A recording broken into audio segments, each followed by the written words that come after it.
Hello friends, मैं नूर आलम सिद्दीकी और आप देख रहे हैं learn English in a short time, जहां आप इंग्लिश कम वक्त में आसानी से सीख सकते हैं। आज हम डिस्कस करेंगे शुड और वांट के बारे में बहुत ही डिटेल में। इसके पहले मैं आपसे रिक्वेस्ट करना चाहूँगा कि अगर आपने मेरे चैनल को अब तक सब्सक्राइब नहीं किया है तो इसे ज़रूर सब्सक्राइब कर लें और बेल आइकन ज़रूर हिट कर दें ताकि हमारे सभी वीडियोज़ का नोटिफिकेशन आप तक पहुँचता रहे। तो आज का टॉपिक है difference between should and want. सबसे पहले हम देखें, शुड ये मॉडल वर्ब है जबकि वांट प्रिंसिपल वर्ब है। अब इस दोनों की हिंदी चाहिए, यहाँ वांट की हिंदी भी चाहिए या चाहना होता है।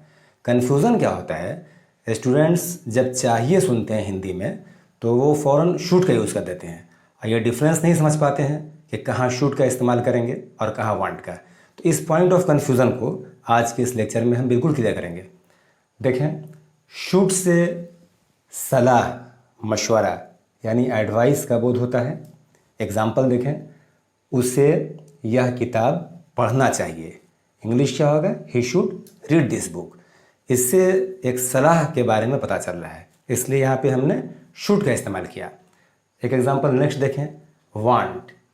वांट से इच्छा यानी ख्वाहिश, डिज़ायर या ज़रूरत, नीड का बोध होता है। जैसे एग्जाम्पल देखें, उसे यह किताब चाहिए या वह यह किताब चाहता है। अब फर्स्ट एग्जाम्पल जो है, ये एग्जाम्पल स्पोकन हिंदी में यूज़ ज़्यादा होता है, ये सिर्फ समझाने के लिए आपको दिया गया है। इस इंग्लिश क्या होगी, ही वांट्स दिस बुक। अब यहाँ पे चाहिए के लिए, इस चाहिए के लिए वांट इस्तेमाल इसलिए किया गया क्योंकि इस वांट से ज़रूरत का पता चल रहा है, सलाह का नहीं। कुछ एग्जाम्पल और देखें, आई वांट दिस बुक, मुझे ये किताब चाहिए, मुझे इस किताब की यानी ज़रूरत है। तो ज़रूरत के लिए हम वांट का यूज़ करेंगे, शुड का नहीं। एक एग्जाम्पल और देखें, आई वांट योर हेल्प, मुझे आपकी सहायता चाहिए या मुझे आपकी मदद चाहिए। तो पता ये चला कि जब चाहिए से ज़रूरत या इच्छा या ख्वाहिश का पता चलेगा तो हम वांट का यूज़ करते हैं, जबकि चाहिए से सलाह का बोध हो तो हम शुड का इस्तेमाल करते हैं। कुछ एग्जाम्पल देखें, आई शुड हेल्प यू, मुझे आपकी सहायता करना चाहिए। अब यहाँ शुड का इस्तेमाल इसलिए हुआ कि इस सेंटेंस से सलाह का पता चल रहा है। नेक्स्ट एग्जांपल देखें, आई वांट योर हेल्प, मुझे आपकी सहायता चाहिए या मैं आपकी सहायता चाहता हूँ। यहाँ मुझे किसी की मदद चाहिए, मदद की ज़रूरत है मुझे, इसलिए यहाँ पे क्या इस्तेमाल होगा, वांट। शुड का इस्तेमाल नहीं होगा। क्योंकि अगर दो एग्जांपल फिर आप रिवाइज कर लें, अगर मैं ऐसा बोलूँ कि आई शुड हेल्प यू, मुझे आपकी सहायता करना चाहिए, इसका मतलब ये हुआ कि मैं खुद को मशवरा दे रहा हूँ कि सहायता मैं आप ही करूँगा। यहाँ पे हमारी कंडीशन अच्छी है और आपकी कंडीशन ख़राब है। जबकि अगर इसको हम ऐसे बोल दें, आई वांट योर हेल्प, इसका मतलब क्या हुआ कि हमारी कंडीशन ख़राब है, मुझे सहायता चाहिए आपसे। हमारी कंडीशन ख़राब है और आपकी कंडीशन अच्छी है, ये डिफरेंस है बहुत। इसको ध्यान में रखते हुए नेक्स्ट एग्जाम्पल, अब हम लोग वन बाय वन शुड और वांट की चर्चा करें। पहला एग्जाम्पल, अफर्मेटिव सेंटेंस। रूल क्या होगा, सबसे पहले subject should, V1 object. Example देखें, यू शुड लर्न इंग्लिश, तुम्हें अंग्रेज़ी सीखना चाहिए। यू सब्जेक्ट हो गया, शुड मॉडल वर्ब, ये V1 लर्न हो गया, इंग्लिश ऑब्जेक्ट हो गया। Next example, they should be laborious, उन लोगों को मेहनती होना चाहिए। अब वांट चूँकि मॉडल वर्ब नहीं है, प्रिंसिपल वर्ब है, इसलिए इसका जो रूल होगा ये प्रेजेंट इंडेफिनिट के रूल के हिसाब से बनेगा। और प्रेजेंट इंडेफिनिट के वीडियो हमने बहुत डिटेल में अपलोड कर दिया गया है, जिसका लिंक नीचे डिस्क्रिप्शन में दिया गया है। आप उसे एक बार ज़रूर सुन लें ताकि प्रेजेंट इंडेफिनिट आपका रिवीजन हो जाए और आज का ये सिलेबस आप बहुत आसानी से फॉलो कर सकें। तो ये जो रूल चल रहा है ये प्रेजेंट इंडेफिनिट का चल रहा है। सबसे पहले क्या होगा, सब्जेक्ट V1 या V5, वांट V1 हो गया, वांट्स V5 हो जाएगा। उसके बाद ऑब्जेक्ट। एग्जाम्पल देखें, आई वांट दिस पेन, मुझे यह कलम चाहिए। यहाँ ज़रूरत का बोध हो रहा है, इसलिए यहाँ पे शुड का इस्तेमाल नहीं करेंगे। Next, he wants this pen, उसे ये कलम चाहिए। Next example, they want my book, उन लोगों को मेरी किताब चाहिए, किताब की उन्हें ज़रूरत है, इसलिए यहाँ पे तीनों चाहिए कि इंग्लिश वांट हुई, शुड नहीं हुई। अब चौथा एग्जाम्पल देखिए, शुड क्यों हो रहा है, they should by my book, उन लोगों को मेरी किताब ख़रीदना चाहिए। यहाँ पे उन लोगों को सलाह दिया जा रहा है हमारे ज़रिए कि आप वो हमारी किताब को ख़रीद लें। नेक्स्ट एग्जांपल, नेगेटिव में हम सिर्फ नॉट का इस्तेमाल करते हैं। जैसे देखें, सबसे पहले सब्जेक्ट, शुड, नॉट, V1 और ऑब्जेक्ट। एग्जांपल देखें, you should not waste your time, आपको अपना समय बर्बाद नहीं करना चाहिए। Next example, he should not be lazy, उसे आलसी या सुस्त या काहिल नहीं होना चाहिए। अब वांट से देखें, अभी मैंने बताया कि इसको हम प्रेजेंट इंडेफिनिट के रूल से बनाएंगे। सबसे पहले सब्जेक्ट आएगा, डू या डज आएगा, नॉट V1 और ऑब्जेक्ट। वांट V1 हो गया। एग्जांपल देखें, I don't want your mobile, मुझे आपका मोबाइल नहीं चाहिए। नहीं चाहिए मीन्स मुझे ज़रूरत नहीं है आपके मोबाइल। यहाँ पे ज़रूरत के बारे में पता चल रहा है, इसलिए यहाँ पे वांट का इस्तेमाल होगा, शुड का इस्तेमाल नहीं होगा। Next example, he does not want my advice, उसे मेरी सलाह नहीं चाहिए, यानी उसे मेरी सलाह की ज़रूरत नहीं है। और देखें यहाँ पे एडवाइस CE लास्ट में यूज़ किया गया, ये एडवाइस नाउन हो गया, इसकी सिर्फ हिंदी होगी सलाह, परामर्श या मशवरा। नेक्स्ट एग्जांपल देखें, ही शुडंट एडवाइज मी, उसे मुझे सलाह नहीं देना चाहिए। इसमें दो चीज़ आप केयर करें, एडवाइज SE इस्तेमाल हुआ है, ये वर्ब हो गया, सलाह देना, मशवरा देना, परामर्श देना। शुड इस्तेमाल क्यों हुआ? चूँकि हम बोल रहे हैं ही शुडंट एडवाइज मी, उसे मुझे सलाह नहीं देना चाहिए, उसे हम सलाह देने के लिए मना कर रहे हैं, इसलिए यहाँ पे शुड का इस्तेमाल किया गया है। Next, interrogative yes no question पर गौर करें। सबसे पहले शुड का इस्तेमाल, फिर सब्जेक्ट, V1, ऑब्जेक्ट और क्वेश्चन मार्क। एग्जाम्पल देखें, शुड आई गो देयर, क्या मुझे वहाँ जाना चाहिए।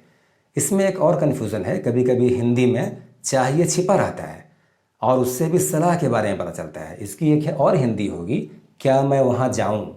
एक एग्जाम्पल और देखें, शुड ही लर्न इंग्लिश, क्या उसे इंग्लिश सीखना चाहिए या क्या वह अंग्रेज़ी सीखे। नेक्स्ट एग्जाम्पल, वांट का एग्जाम्पल देखते हैं। डू या डज आएगा, सब्जेक्ट, V1, ऑब्जेक्ट और question mark. Example, do you want this book, क्या आपको ये किताब चाहिए, उसकी ज़रूरत के बारे में हम पूछ रहे हैं, इसलिए वांट का यूज़ हो रहा है। Does he want my help, क्या उसे मेरी सहायता या मदद चाहिए। डू यू वांट एनीथिंग, क्या आपको कुछ चाहिए। इस तीनों चाहिए का इस्तेमाल वांट इसलिए किया गया चूँकि ज़रूरत का पता चल रहा है। Example, interrogative sentence, WH question, सिर्फ WH वर्ड ऐड कर देना है शुरू में। देखें, when should I go there, मुझे वहाँ कब जाना चाहिए या मैं वहाँ कब जाऊँ। Where should I learn English, मुझे अंग्रेज़ी कहाँ सीखना चाहिए या मैं अंग्रेज़ी कहाँ सीखूँ। इससे सलाह के बारे में पता चल रहा है, इसलिए शुड का इस्तेमाल किया गया। नेक्स्ट एग्जाम्पल, वांट का देख लेते हैं। When do you want this book, आपको ये किताब कब चाहिए। हम सामने वाले से उसकी ज़रूरत के बारे में पूछ रहे हैं, इसलिए यहाँ पे वांट का इस्तेमाल हुआ। Next, why does he want my help, उसे मेरी सहायता क्यों चाहिए, उसे मेरी मदद क्यों चाहिए। Next example, when does he want this book, उसे ये किताब कब चाहिए। When should he read this book, उसे ये किताब कब पढ़ना चाहिए। कुछ example. Next, interrogative plus negative sentence, yes no question. Rule क्या हो जाएगा, should, subject, not, V1, object. Example देखें, should I not do this work, क्या मुझे यह काम नहीं करना चाहिए। यहाँ पे शुड पहले आ गया मॉडल वर्ब, आई सब्जेक्ट हो गया, नॉट निगेटिव के लिए, V1 डू हो गया, दिस वर्क ऑब्जेक्ट हो गया। Next example, should he not play mobile games, क्या उसे मोबाइल गेम नहीं खेलना चाहिए। वांट का एग्जाम्पल देखते हैं। डू या डज आएगा, subject, not, V1 means want आएगा, उसके बाद ऑब्जेक्ट और question mark. Do you not want this pen, क्या आपको यह कलम नहीं चाहिए, ज़रूरत के बारे में पूछ रहे हैं, इसलिए वांट का यूज़ हो रहा है, शुड का नहीं। Does he not want my help, क्या उसे मेरी सहायता नहीं चाहिए। Next example, interrogative plus negative sentence, WH question, सिर्फ WH वर्ड शुरू में ऐड कर देना है। एग्जाम्पल देखें, why should I not do this work, मुझे यह काम क्यों नहीं करना चाहिए या मैं यह काम क्यों नहीं करूं। Why should he not play mobile games, उसे मोबाइल गेम क्यों नहीं खेलना चाहिए या वह मोबाइल गेम क्यों नहीं खेले। वांट से एग्जाम्पल देख लेते हैं। Why do you not want this pen, आपको यह कलम क्यों नहीं चाहिए, उसकी ज़रूरत, रिक्वायरमेंट के बारे में पता चल रहा है। Next example, why does he not want my help, उसे मेरी सहायता क्यों नहीं चाहिए, उसे मेरी मदद क्यों नहीं चाहिए। यहाँ पे ज़रूरत का पता चल रहा है, इसलिए वांट का इस्तेमाल किया गया है। आज के इस वीडियो लेक्चर में शुड और वांट को डिटेल में बताया गया। आपने बिल्कुल समझ लिया होगा कि चाहिए कि दो इंग्लिश होती है, शुड और वांट। शुड का इस्तेमाल तब करते हैं जब सलाह, परामर्श, एडवाइस के बारे में पता चले, जबकि वांट का इस्तेमाल तब करते हैं जब ज़रूरत मीन्स नीड या इच्छा, ख्वाहिश, डिज़ायर के बारे में पता चले। अब रिवीजन कर लेते हैं 1 into 6। सबसे पहले शुड के बारे में एग्जाम्पल देखें। यू शुड प्ले, आपको खेलना चाहिए। यू शुड नॉट प्ले, आपको नहीं खेलना चाहिए। शुड यू प्ले, क्या आपको खेलना चाहिए। वाई शुड यू प्ले, आपको क्यों खेलना चाहिए। शुड यू नॉट प्ले, क्या आपको नहीं खेलना चाहिए। Why should you not play, आपको क्यों नहीं खेलना चाहिए। नेक्स्ट, वांट को 1 into 6 रिवाइज कर लेते हैं। यू वांट दिस फैन, आपको ये पंखा चाहिए, ज़रूरत के बारे में पता चल रहा है। You don't want this fan, आपको ये पंखा नहीं चाहिए। Do you want this fan, क्या आपको ये पंखा चाहिए। Y do you want this fan, आपको ये पंखा क्यों चाहिए। Do you not want this fan, क्या आपको ये पंखा नहीं चाहिए। Y do you not want this fan, आपको ये पंखा क्यों नहीं चाहिए। मुझे लगता है आज का ये वीडियो लेक्चर बिल्कुल आपने क्लियरली समझ लिया होगा। अगर आपको ये वीडियो पसंद आया हो तो इसे ज़रूर लाइक, शेयर और सब्सक्राइब करें और बेल आइकन ज़रूर हिट करें ताकि हमारे नेक्स्ट वीडियोज़ का नोटिफिकेशन आप तक पहुँचता रहे। Thank you so much for watching this video. Keep learning English for your nice and bright future.